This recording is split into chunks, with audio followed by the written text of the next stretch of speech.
Well, hello there. It is me, once again. Has it been over a month? Yes. Did I make any more videos about my foster kitten? No, I did not. I did film a few, and then I never posted them. Don't ask me why. I don't know. Yesterday, I just finished my online class for school, my college class, and I'm starting another one on Monday. Today's Thursday. But you know what that few-day opening means? Yes. Talk about my hyperfixation once again. This past Sunday, House of the Dragon Season 2 started airing. Great. And obviously everyone's talking about it once again. If you don't know, I'm a double major in history and classical studies, and my concentration is ancient civilization. I'm obviously obsessed with history because why would I major in it if I'm not obsessed with it? So if you don't know, House of the Dragon, the Dance of the Dragons, the Civil War is based off of a real war that happened. If you don't know, Westeros is medieval England. That's what inspired George R.R. Martin to write it.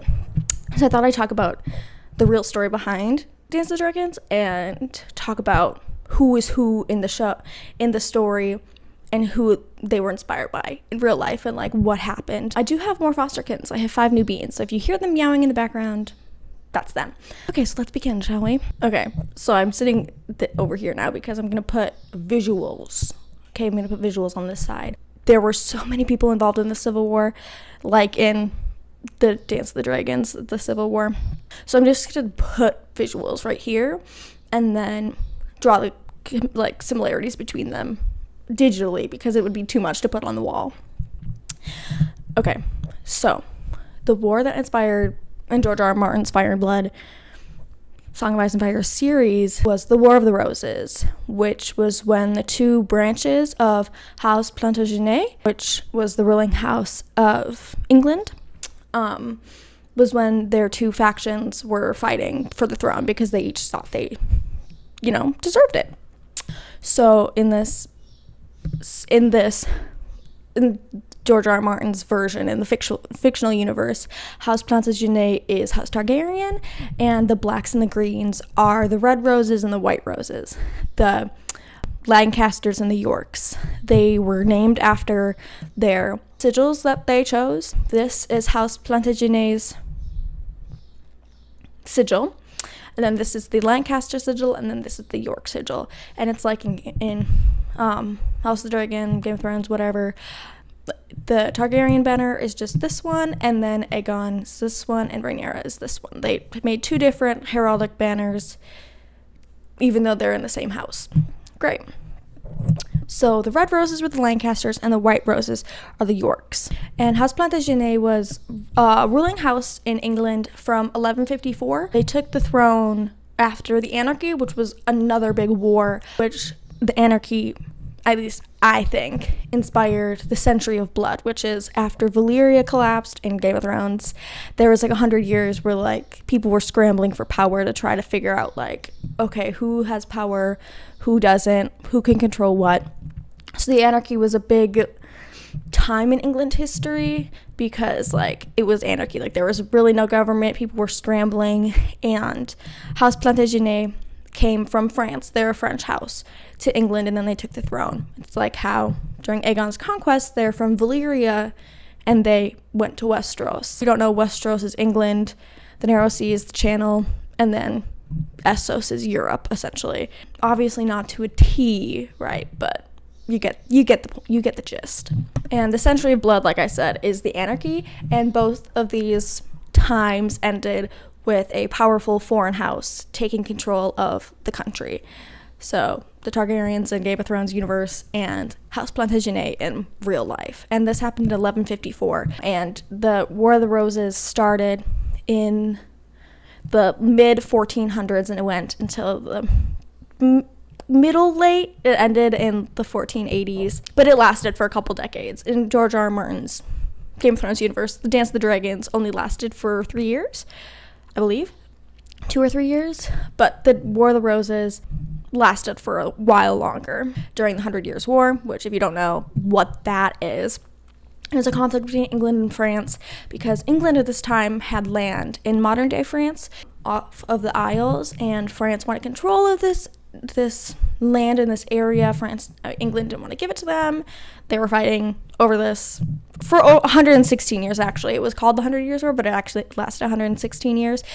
Joan of Arc, she fought in the 100 Years' War. So the War of the Roses was between the Lancasters and the Yorks, and I'm going to go over both houses separately, but a basic, the basics of it is House Plantagenet, there was a direct line, and then younger sons of House Plantagenet created House York and then House Lancaster. Even though they were both from the same house, they're two factions in the same house. And though the tensions between the two had been running high for a really long time, I'm starting the House of the Dragon, the Dance of the Dragons.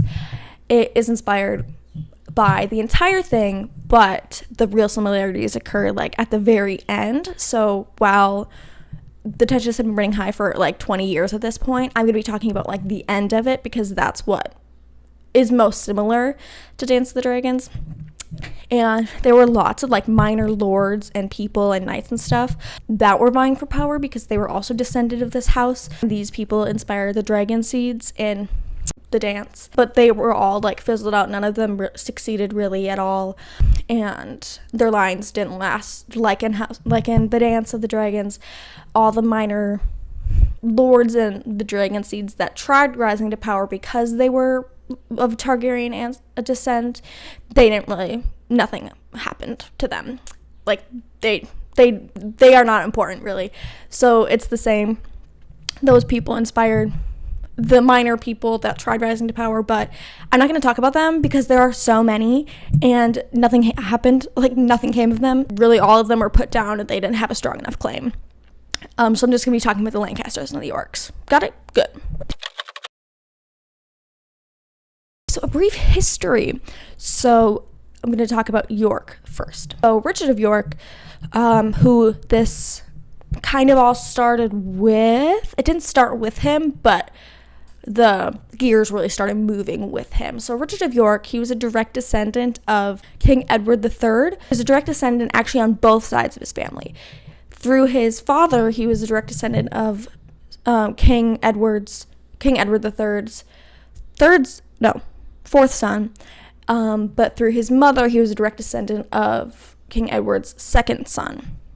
Gotta love cousin marriages, right? So Prince Edmund was King Edward's fourth son, and Prince Lionel was his second son. So he was related to both of them. It was obviously through his mother's side, the second son Lionel, that he had the stronger claim, but he was related on both sides. It was through this direct line to Prince Lionel that he rose his claim to the throne. And he actually rose to power to become Lord Protector of England during his distant cousin Henry VI. He was king at this time, and he was a Lancaster, and he became king when he was 8 months old. I'll talk about him a little later, but towards the end of his life, he started having some mental problems. So Richard of York, he was already in the government because, again, he's descended from King Edward, and he was already in the government, and then he rose to be Lord Protector for the country while Henry VI was going through it. And after he attempted to take the throne because he had a strong claim, he was mentally there. He was already Lord Protector. A lot of lords of the government supported him.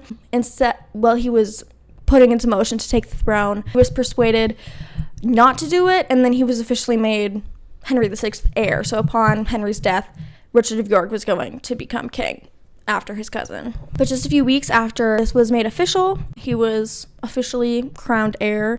Richard of York and his son Edmund, so his heir, they were killed in battle. So then his next son Edward then became his heir. And Richard of York's mother, Anne, her older brother was the heir presumptive of Richard II, and Richard II was deposed in favor of Henry VI with help of French forces, because Henry VI was also in line to be the King of France.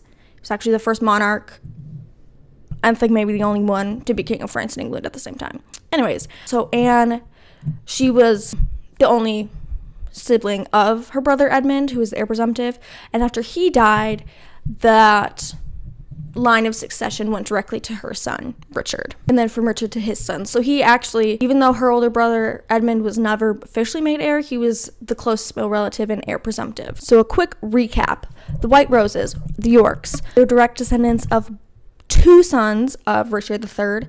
Richard III's descendants are the Yorks and the Lancasters. Richard of York, direct descendant of the second son, Edmund.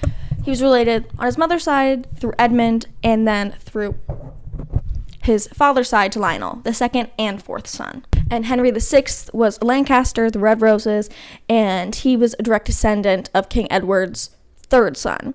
So we already see this issue because Richard of York technically was a closer relative to, in the line of succession to Edward III. He's a closer relative because obviously it goes like first son, all descendants. Second son, all descendants. Third son, all descendants. Fourth son, all descendants. So he was closer in the line of succession. You could see there's already some problems starting to come here. So the Lancasters were founded by John of Gaunt, Prince John of Gaunt, who was the third son of Edward III. And he founded the House of Lancaster, and he actually, listen here, John of Gaunt was the third son, and that most of his descendants are actually through, he had lots of illegitimate children, and they were later legitimized. Reminisce of anyone? Aegon the Unworthy. Anyways, they were legitimized, and they took the name Beaufort, which, if you know about the War of the Roses, you know about the Beauforts. It was through his son, John Beaufort, that he had a great-granddaughter who was named Margaret Beaufort, and as you know, maybe you don't know, but Margaret Beaufort was Henry VII's mother, and Henry VII was the first Tudor king.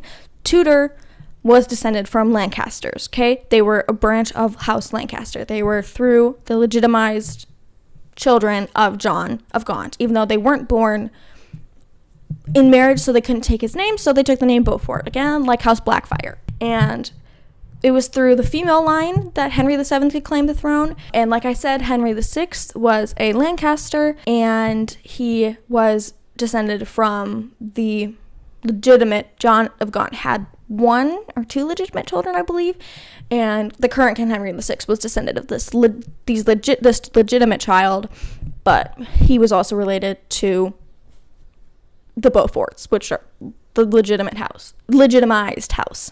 And John of Gaunt's son, who was Henry IV, his descendant was Henry VI. So they were always legitimate, and this is also where problems were being raised, because when people were supporting the Beaufort's claim, they were like, these were bastards, what are you talking about? And tensions are starting to rise, because the Beauforts were made legitimate, so technically they would have a claim to the throne, but a lot of people didn't want that to happen, because they're like, no, these people aren't legitimate, even though they were made legitimate by papal and royal decree. You see what's going on here. And Henry VI, like I said, was crowned king at only 8 months old when his father was killed in battle. Everyone's dying in battle these days.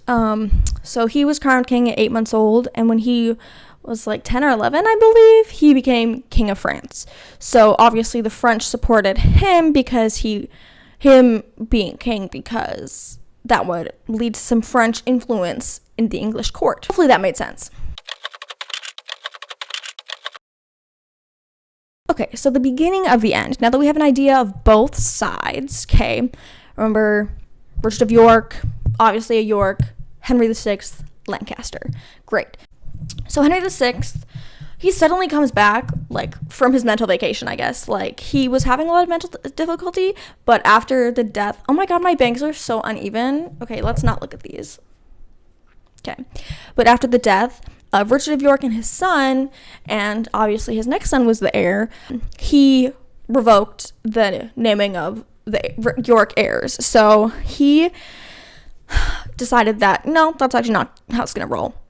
Since he was the king, he did have the right to name his own heir. So after he came back, he was better, I guess, mentally. He revoked the York heirs, and then that did not make a lot of people happy because the government really did support York heirs. And then Henry was overthrown and captured by York loyalists after this revocation of the naming of his heir as the York family. And then Edward IV, who, like I said, was the Edward, the son of Richard of York, he was crowned king, and then he married Elizabeth Woodville. The Woodvilles were a very powerful house. They aren't Yorks or Lancasters, but they were a powerful house. So he married Elizabeth Woodville, okay? He married her, King Edward IV, and they had 10 children. Remember Edward IV, remember him, great. Henry VI briefly took back the throne, like he and his loyalists, like for a little bit took it back, but that really didn't last long. And the reason it didn't last long is because he was killed on Edward IV's orders. Not officially he wasn't, but he died suspiciously after his son and heir, Edward, was killed in battle. And Henry VI and his son Edward were the last direct male line of the Lancasters. So the Lancaster male line ended. So after Henry VI and his son died suspiciously, Edward IV took back the throne. And they said that Henry VI died of a broken heart upon hearing of his son's death. Believe what you will, I don't think that's true. I think Edward IV had him killed, but anyways. So then Edward IV became king again, and he had a relatively peaceful reign. It was generally calm. He had a few uprisings, but they weren't that hard to put down. He and Elizabeth had 10 children, 2 living sons, so there was a good male line, and it was looking up for him. And he appointed his brother later in his life, when he was getting ill, he appointed his brother Richard. Yes, there are a billion why is everyone named Richard and Edward and Edmund? We don't know. But he appointed his brother Richard to be Lord Protector, which is like essentially the regent of England, for his son Edward. So Edward IV's son Edward was his heir until his son reached the age of majority, because his son was only 12 when he died.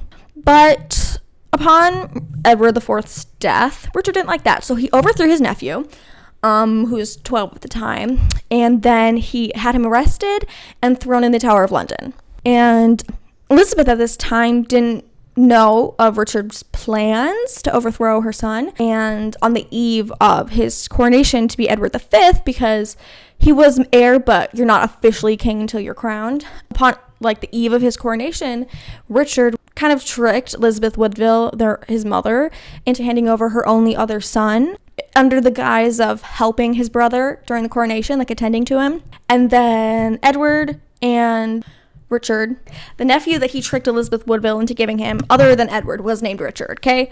Different Richard and Edwards. It was Edward V, who was the 12-year-old king after his father died, and Richard was his younger brother, who was his heir. So Richard, the Uncle Richard, he took them both, and then neither of them was seen again.